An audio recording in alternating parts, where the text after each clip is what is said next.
You've truly been loved? No. No. And do you think you really have experienced loving someone? Yes. You have. Jennifer Lopez and Ben Affleck. After months of speculation, the pair are calling it quits. The singer filing for divorce after 2 years of marriage exactly. Jennifer Lopez says no man has ever truly loved her, but now her ex-husbands are calling that a lie. It started with a single interview on The Howard Stern Show, where Lopez sat across from the radio host and told the world that her past partners weren't capable of love. The comment landed like a bomb. Within hours, clips from the broadcast spread online, and the pushback was immediate. Ajani Noah, her first husband, fired back with an Instagram rant that stunned even longtime followers of celebrity drama. "You're the one who couldn't keep it in your pants," he wrote. His accusation wasn't about hurt feelings, it was about betrayal. He said Lopez had cheated during their 1997 marriage and that she begged him to keep quiet to avoid bad press.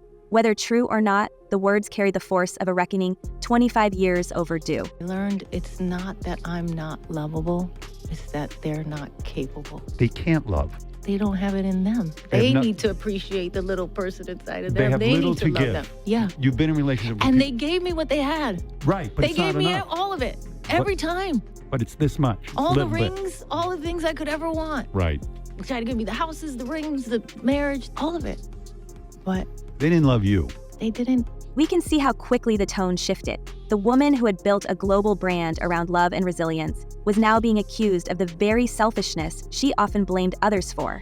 Noah's post went viral in minutes, circulating across platforms with screenshots, old photos, and side-by-side clips of Lopez talking about not being loved. The contradiction was impossible to ignore. On one side, Lopez claimed she was always the victim. On the other, her ex-husband insisted she was the problem all along. Comment sections turned into open trials. Fans who once defended her began replaying past interviews, noticing patterns that seemed suddenly damning. The more Lopez talked, the worse it looked. What made it even harder to dismiss was the timing. Lopez had just finalized her divorce from Ben Affleck earlier this year. Her public statement on The Howard Stern Show came only weeks after the paperwork was complete. Insiders told entertainment reporters that Affleck was livid, feeling Lopez was rewriting history after giving their love story a second chance.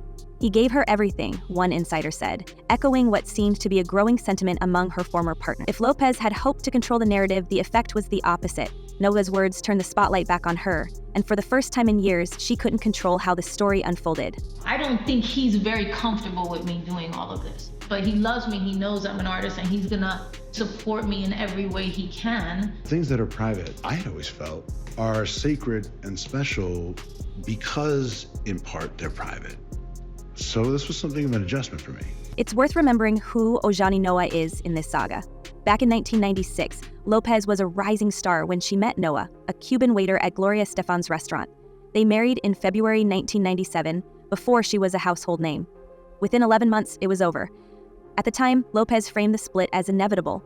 Two young people growing apart, Noah stayed mostly quiet until the early 2000s, when legal battles over a proposed tell-all book and private footage forced Lopez's legal team to intervene.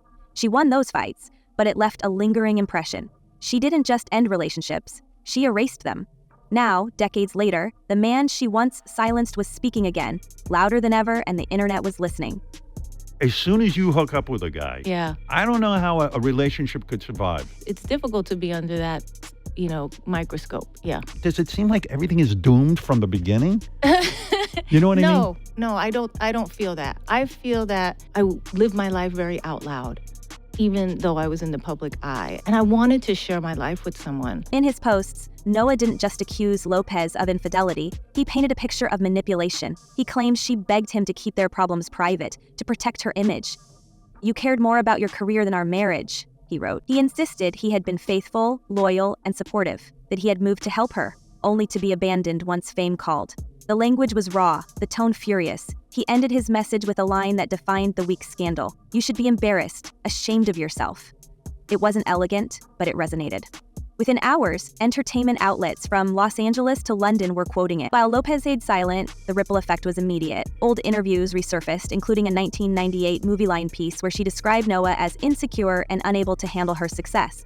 In that same interview, she joked about which co-star she might have had a thing with if she wasn't married, a line that seemed harmless at the time, but now read like foreshadowing. The more the past came back, the more the story turned against her. It wasn't just Noah's accusations that drew attention, but how they connected to a larger pattern of dismissing and belittling her partners. Every man from Noah to Affleck had been recast in her interviews as flawed, weak, or unworthy. Suddenly, her romantic history looked less like bad luck and more like a repeating script. Someone to be there when I'm having my big important moments on the red carpet. I want someone to be there, when I'm doing whatever, or when we're going to the store, whatever it is. Like, I wanted to share that. And so I didn't hide from it, and I spoke about it. And I think now, after what's happened in the past few years to me and to my children, I just feel like I want to keep that part so much more quiet in my life. Meanwhile, insiders around Ben Affleck began leaking their own reactions. Multiple reports described him as frustrated and embarrassed. He feels like she's turning their breakup into a one-woman therapy tour, one source claimed. Others said Lopez's comments were insulting and performative, accusing her of trying to gain sympathy at the expense of her exes. Affleck's camp wasn't alone. Friends of Lopez's second husband, dancer Chris Judd, reportedly shared similar frustrations, saying he was tired of being a footnote in her interviews. Even Mark Anthony, usually diplomatic, was described by associates as done with Lopez, using their marriage as material. We can see the domino effect. The more Lopez spoke about love, the more the men who had loved her pushed back. Noah's outbursts didn't come out of nowhere. In interviews over the years, he'd hinted at unresolved pain. Last year, he told the Daily Mail he would always be her friend, but added that she got what she wanted and moved on.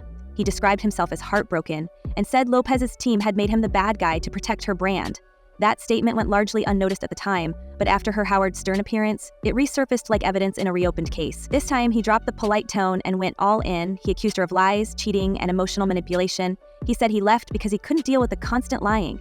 Whether people believed every word or not, his certainty gave his claims weight. And so you just kind of have to come to terms with that and just feel like, well, we don't put anything out there. It's not like we're out there, as you say, it's the first time we've ever been interviewed together, and that's because we're in a movie together. Right. It's not like we want to kind of, show and tell Martha Stewart and kind of be like, this is our sitting room. You know what I mean? It's like, well, we do like you. But we... The public reaction was split but volatile. Some defended Lopez, saying Noah was bitter after years in her shadow. Others argued that his story lined up too neatly with how Lopez's other relationships had ended. The same accusations, control, vanity, self-absorption, appeared in whispers from nearly every chapter of her love life. Fans started comparing timelines, digging up quotes, and reposting old clips from her past interviews where she blamed her partners for not understanding her. What began as a single rant turned into a social media investigation into Lopez's entire romantic record. Then came the rumor that shifted the tone from gossip to scandal. According to sources familiar with the couple's past, Lopez allegedly asked Noah to keep quiet about her private behavior during their marriage to protect her image as her career took off. There's no evidence beyond his word, but the idea stuck.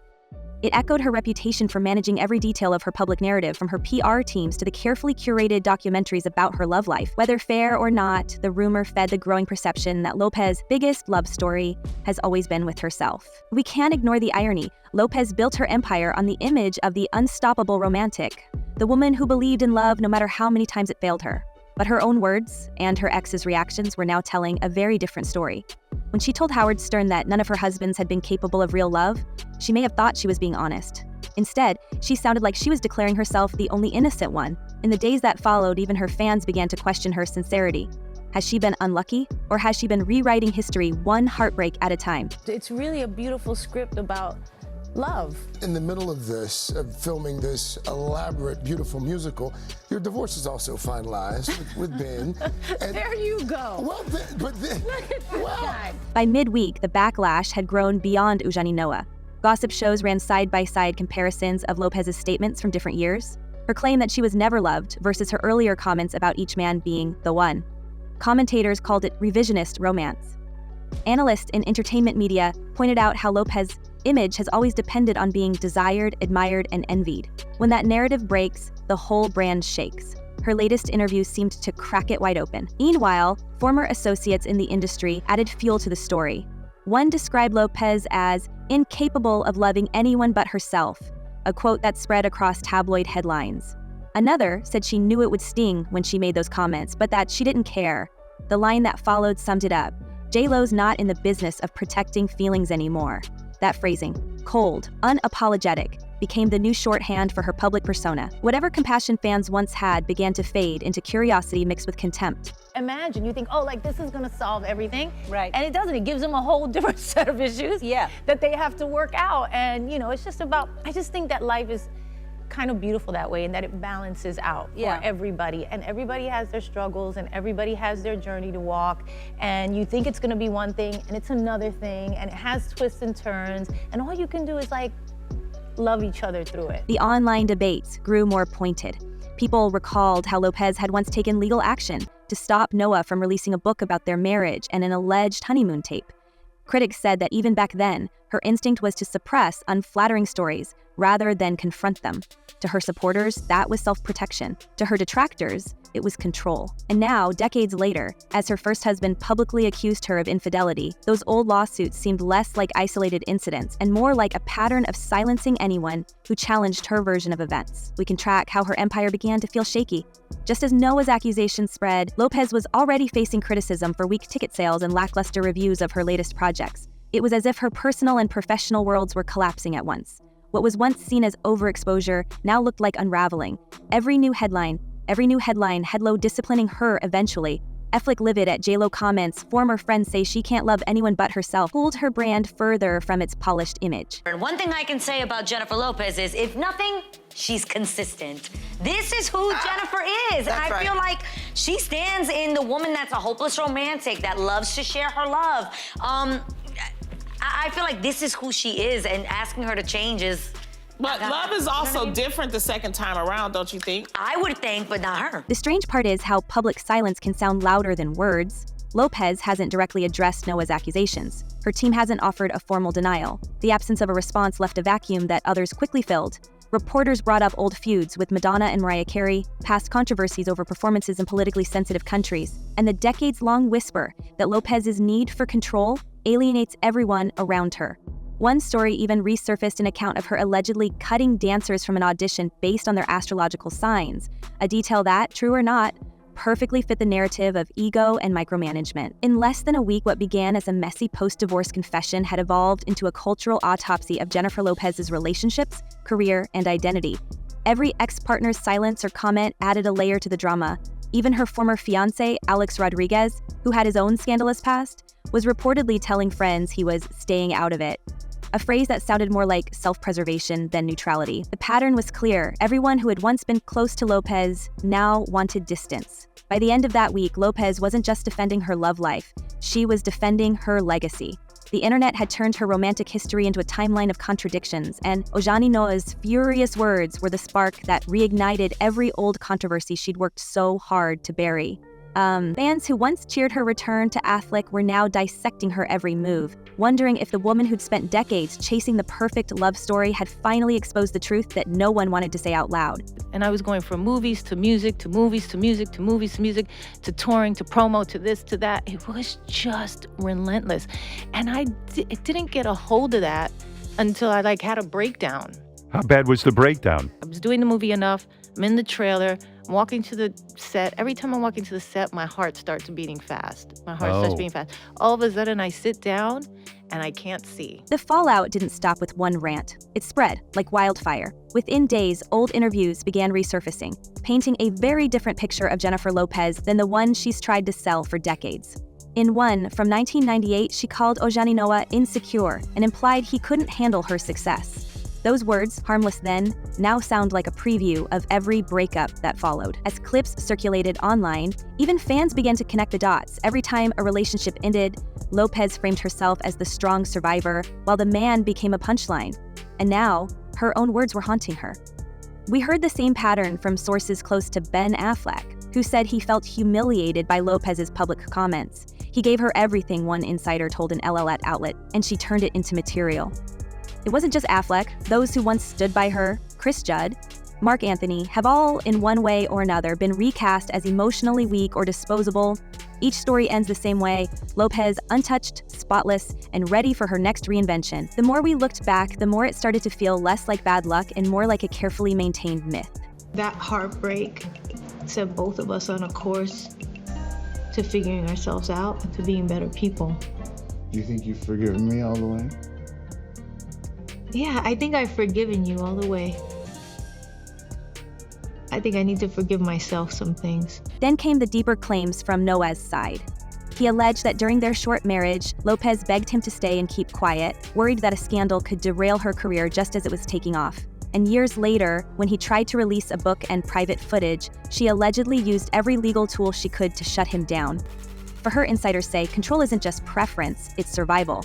One longtime associate told a tabloid she protects her image like it's national security. Maybe that's why even decades later, she's still fighting ghosts from that first marriage. As her silence stretched on, critics began reading the backlash as something larger, a shift in how people view her entire brand. Reviewers called her recent self-financed film and companion documentary egomaniacal, a word that once would have sounded harsh but now felt eerily accurate. The projects were meant to show vulnerability, but instead came off as confessionals curated for sympathy. What was supposed to prove her authenticity only reminded viewers how staged it all seemed. The same fans who once worshipped her confidence started calling it arrogance. They weren't rooting for the star anymore. They were watching a performance they no longer believed. It's so funny because we collaborate very well together, you know, and nobody knows my story more than he does. We started hearing whispers from within her own team that the recent tour cancellations weren't just about scheduling or fatigue. Some insiders blamed emotional exhaustion, while others quietly admitted that fan interest had dropped faster than anyone expected.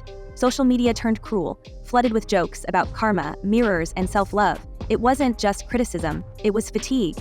Even her supporters seemed worn down by the endless cycle of heartbreak and redemption. One entertainment columnist put it bluntly, audiences are tired of being cast as her therapists. What makes this moment different is that Lopez isn't facing one bad headline, she's facing all of them at once. Her exes are suddenly speaking in unison, tabloids are resurfacing forgotten interviews, and the internet is doing what it does best, turning contradictions into evidence. Each resurfaced quote, each insider confession adds another crack in the polished surface of a superstar who built her name on resilience. We can sense the tension between who she is and who she wants the world to believe she is. And for once, the public seems unwilling to look away. You know, you're gonna start your next album right away. It was those type of things where it's like, all of a sudden, the way my life changed is that I got on this hamster wheel. Yeah. A hamster wheel of work where it was just like all the time, and I was constantly exhausted. There's an undeniable irony here. The woman who's made a career out of performing love stories now finds herself living one that audiences see as scripted. Every statement, every silence, every leaked rumor seems to circle back to one conclusion: that Jennifer Lopez's greatest romance may have always been with her own reflection. Her fame, her image, her control, they've all become her longest relationship. One by one, the men who once loved her are rewriting the story she built, line by line, post by post. And as truth and rumor collide, we're left with one lingering question: has Jennifer Lopez's love story finally revealed who she's been in love with all along? Let us know what you think in the comments below. Until next time, stay curious, stay skeptical, and never forget, in Hollywood, love stories always come with receipts.